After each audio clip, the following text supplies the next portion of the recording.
दो दोस्त विकी और विकास सेम स्ट्रीम में इंजीनियरिंग कंप्लीट करते हैं। विकी का गोल शुरू से ही क्लियर था। उसे अपने कॉलेज में आ रही सबसे बड़ी कंपनी में प्लेसमेंट चाहिए ताकि उसे अच्छा पैकेज मिले, और क्योंकि दोनों शार्प माइंड के थे इसलिए विकी को जॉब मिल भी जाती है।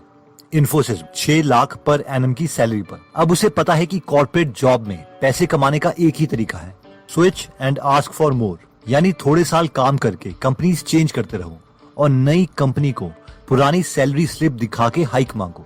हर बार 10 से 40% की हाइक लो और लाइफ सेट है। एटलीस्ट उसे तो ऐसे ही लगा था। कॉलेज छोड़े हुए 10 से 12 साल हो चुके हैं और विकी बैंगलोर में 30 लाख का पैकेज भी ले रहा है, पर खुश नहीं है। फ्री टाइम नहीं है, टेंशन से बाल सफेद हो गए हैं, हेल्थ को कॉम्प्रोमाइज कर दिया है। विकी को अपने दोस्त विकास की याद आती है और विकी सोचता है, यार विकास क्या कर रहा होगा, वो तो कोई कैंपस प्लेसमेंट में बैठा भी नहीं था, उसकी तो मुझसे भी बुरी हालत होगी।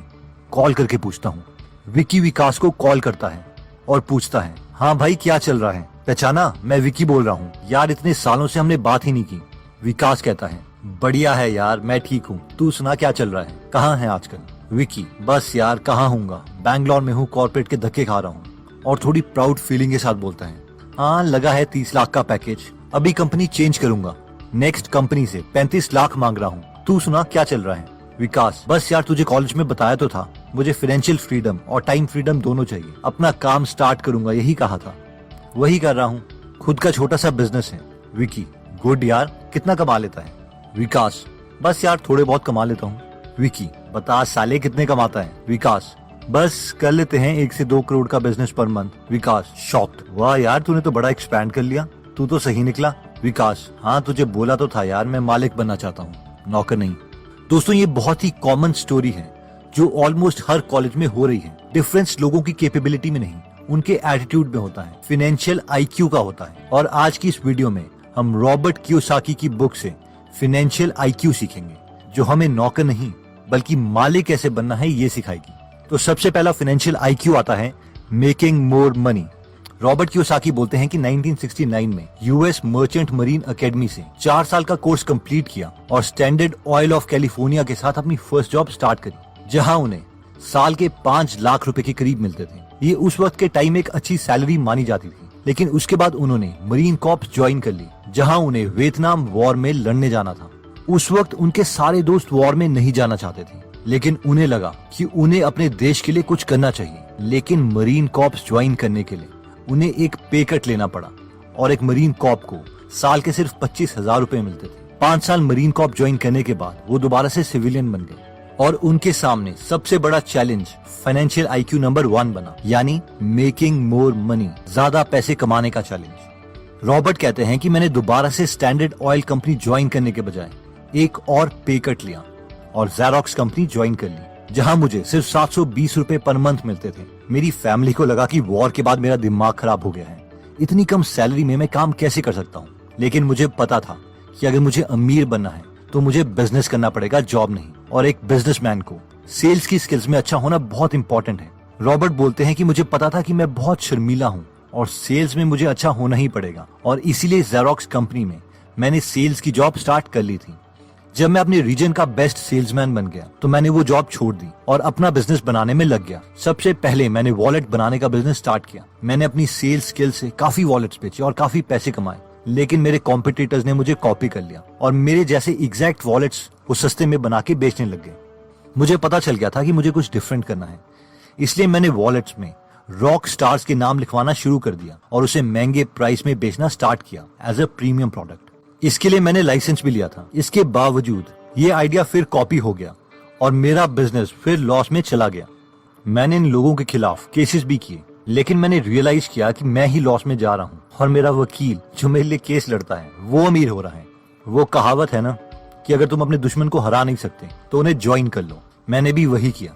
मैं उन लोगों के साथ मिल गया और उन्हें अपने वॉलेट बनाने को कहे, जिसकी वजह से मेरे वॉलेट के प्राइस और कम हो गए। और मैं सेल्स में तो अच्छा था ही, इसलिए मैंने काफी वॉलेट्स बेचे और खूब पैसे कमाए और मैं अपने financial IQ number 1 making more money में अच्छा हो गया। फाइनेंशियल आईक्यू नंबर 2 आता है प्रोटेक्टिंग योर मनी। ये बहुत ही इंपॉर्टेंट फाइनेंशियल आईक्यू है जो मैक्सिमम लोग फॉलो नहीं करते। 3 लोगों की सिचुएशन को इमेजिन करो। सिचुएशन नंबर 1, संदीप साल के 10 लाख रुपए कमाता है, लेकिन 30% टैक्स गवर्नमेंट को दे देता है और उसके पास साल के 7 लाख रुपए बचते हैं। सिचुएशन नंबर 2, विकी भी साल के 10 लाख रुपए कमाता है, लेकिन वो गवर्नमेंट को 15% टैक्स में देता है लीगली, इसलिए उसके पास 8.5 लाख रुपीस बचते हैं। सिचुएशन नंबर 3, कुलदीप भी साल के 10 लाख रुपए ही कमा रहा है, लेकिन वो गवर्नमेंट को 0% टैक्स देता है लीगली, इसलिए उसके पास पूरे 10 लाख बनते हैं। तीनों ने मेहनत बराबर करी, पैसे भी इक्वल कमाए, लेकिन आपकी नजरों में फाइनेंशियल IQ किसका ज्यादा अच्छा होता है? ऑब्वियसली कुलदीप का, क्योंकि वो अपने पैसों को प्रोटेक्ट करना जानता है। अब हम में से कई लोगों को ये बहुत अजीब सा आइडिया लगेगा कि यार एक सिविलाइज्ड सोसाइटी में हमारा फर्ज बनता है कि हमें टैक्स देना चाहिए, बट रॉबर्ट इसके लिए एक कहानी बताते हैं। एक बार एक सोशलिस्ट फार्मर के पास आता है और उसे सोशलिस्ट पार्टी ज्वाइन करने के लिए कहता है। फार्मर कहता है कि यार ये सोशलिस्ट कौन होते हैं, कोई एग्जाम्पल तो दो। इस पर वो सोशलिस्ट बोलते हैं, यार देखो, अगर तुम्हारे पास गाय है तो पूरे गाय वालों को वो दूध इक्वल बटेगा, इसे हम कहते हैं अपनी वेल्थ शेयर करना। वैसे ही अगर तुम्हारे पास शीप है तो सभी गांव वालों को वूल मिलेगी। फार्मर खुश होता है और बोलता है, यार ये इक्वालिटी वाला आइडिया तो बहुत अच्छा है, सोशलिज्म तो अच्छा लग रहा है। फिर वो सोशलिस्ट फार्मर को बोलता है, अगर तुम्हारे पास मुर्गी होगी तो उसके अंडे भी सब शेयर करेंगे। इस पर फार्मर को गुस्सा आ जाता है, वो बोलता है, निकल जाए यहाँ से, मुझे नहीं कोई सोशलिस्ट बनना। इस पर वो सोशलिस्ट बोलता है, गाय के दूध और शीप की कॉटन को शेयर करने के लिए तो तुम खुश थे।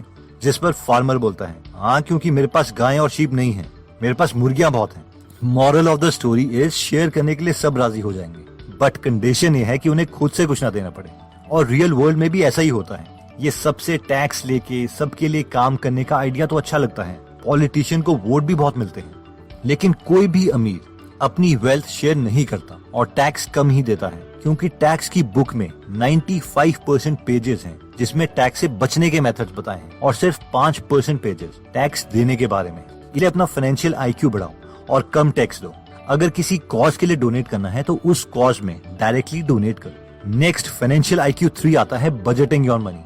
मिडिल क्लास लोगों का बजट, जो मिडिल क्लास लोगों को या तो मिडिल क्लास ही रखता है या फिर गरीब बना देता है, कुछ इस तरीके से दिखता है। सबसे पहले वो सारे खर्चे देते हैं जिसमें बिजली का बिल, दूध का बिल, पानी का bill, loan etcetera, house rent सब दिया जाता है, और बाद में सेविंग या इन्वेस्टमेंट पर ध्यान देते हैं। लेकिन वो मिडिल क्लास जो कल को अमीर बन सकते हैं और जिनका फाइनेंशियल IQ ज्यादा है, वो सबसे पहले सेविंग या इन्वेस्टमेंट ही करते हैं और उसके बाद में वो इन खर्चों को देते हैं, और इस सीक्वेंस को वो कभी भी चेंज नहीं करते। रॉबर्ट बताते हैं कि उन्होंने और उनकी वाइफ किम ने एक अकाउंटेंट रखी थी जिसका नाम था बेटी। इन दोनों की मंथली सैलरी करीबन $1000 थी, लेकिन महीने का खर्च करीबन $1500 था। रॉबर्ट ने अपनी अकाउंटेंट बेटी को बोला कि $1000 में से 30% सेविंग और इन्वेस्टमेंट के लिए हम यूज करेंगे और बाकी $700 से हमें $1500 के एक्सपेंसेस मैनेज करने हैं। बेटी को बहुत गुस्सा आ गया। उसने कहा, नहीं नहीं, पहले हम ऐसा करेंगे कि हम पहले सारे उधार और एक्सपेंसेस देंगे और बाद में सेव करेंगे। लेकिन रॉबर्ट ने कहा कि अगर मैंने ऐसा किया तो मैं कभी भी अमीर नहीं बन पाऊंगा। तो moral of the story is कि जरूरी नहीं कि एक अकाउंटेंट फाइनेंशियल IQ में भी अच्छा हो। फाइनेंशियल IQ नंबर 4 आता है लेवरेजिंग योर मनी। जैसे गाड़ी की स्पीड तेज करने के लिए एक्सीलरेटर होता है, उसी तरीके से पैसों को जल्दी ग्रो करने के लिए लेवरेज होती है। आइए इसे सिंपल शब्दों में समझते हैं। जब एक मिडिल क्लास इंसान खुद इन्वेस्ट करता है तो उसकी लेवरेज 1:1 होती है, यानी आपकी ₹1 की इन्वेस्टमेंट ₹1 ही रहेगी। लेकिन अगर आप बैंक से पैसे लेते हैं या किसी इन्वेस्टर से पैसे लेते हैं तो आपकी लेवरेज 1:4 हो जाती है, यानी ₹1 का इन्वेस्टमेंट से हम ₹4 की इन्वेस्टमेंट कर सकते हैं। फॉर एग्जाम्पल, रॉबर्ट ने एक 300 यूनिट का अपार्टमेंट जो कि $20 मिलियन का था उसे लिया था। उसमें खुद के $4 मिलियन डाले और $16 मिलियन बैंक लोन लिया, यानी उन्होंने 4:16 दैट इज 1:4 की लेवरेज ली। अब जितनी भी उन्हें रेंटल इनकम आती है उसे वो लोन ही देते हैं। इसके बहुत फायदे हैं। 1, अगर वो खुद पूरे $20 मिलियन इन्वेस्ट करते तो शायद उन्हें पैसे इकट्ठा करने में 10 साल तक लग जाते। फायदा नंबर 2, जब 10 सालों में वो एक्चुअल में 20 मिलियन की प्रॉपर्टी खरीदते तब तक उस प्रॉपर्टी की एक्चुअल कीमत 20 मिलियन से ज्यादा हो जाती। फायदा नंबर 3, अगर उनके पास एक्चुअल में $20 मिलियन थे तो वो $20 मिलियन के बजाय बैंक की मदद से $100 मिलियन की प्रॉपर्टी खरीद सकते थे, यानी अपनी इन्वेस्टमेंट को मल्टीप्लाई कर सकते थे। अब ऑब्वियसली ये लोन लेने की स्ट्रैटेजी और प्रॉपर्टी सिलेक्ट करने की स्ट्रैटेजी, इसके लिए भी उन्हें नॉलेज चाहिए, और इसीलिए फाइनेंशियल IQ नंबर 5 बहुत इंपॉर्टेंट है, जो कहता है improving your financial information. Robert बोलते हैं कि 2 साल पहले मैंने और मेरी वाइफ ने डिसाइड किया कि हम एक बेंटली कार खरीदेंगे। मैं कार उसी वक्त कैश दे के खरीद सकता था, लेकिन मैंने ऐसा नहीं किया। कोई भी अच्छा फाइनेंशियल आईक्यू वाला इंसान ऐसा नहीं करता, क्योंकि $2 लाख की कार जिस दिन मैं शोरूम से बाहर निकालूंगा उसकी कीमत $1,25,000 हो जाएगी। मैंने अपनी गोल्ड की इन्वेस्टमेंट से $2 लाख निकाले और वो $2 लाख अपने ब्रोकर को दिए और उससे कहा कि तेरा काम है कि इस $2 लाख से $2 लाख और कमाए। 8 महीने के बाद वो ब्रोकर मेरे पास आया और वो उस $2 लाख को $4.5 लाख में बदल चुका था। मैंने उसे उसकी ब्रोकरेज फीस दी, $50,000 टैक्स दिए और $2 लाख की नई बेंटली कार ली और बाकी के $2 लाख दोबारा से गोल्ड में कन्वर्ट करके अपने पास रख लिए। इसे कहते हैं पैसे से पैसे कमाना।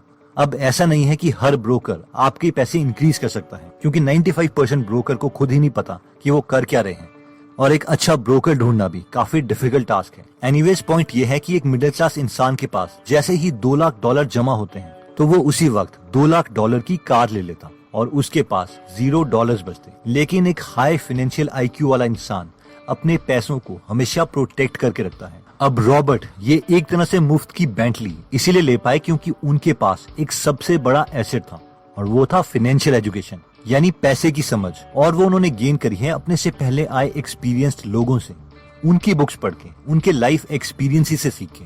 इसलिए अगर आप भी अपनी फाइनेंशियल एजुकेशन को इम्प्रूव करना चाहते हैं तो मैं रेकमेंड करूंगा कि आप फाइनेंशियल बुक्स पढ़ें, जैसे कि rich dad poor dad, why A students work for C students, retire young retire rich, think and grow rich, lean startup, the little book on common sense investing, intelligent investor etcetera.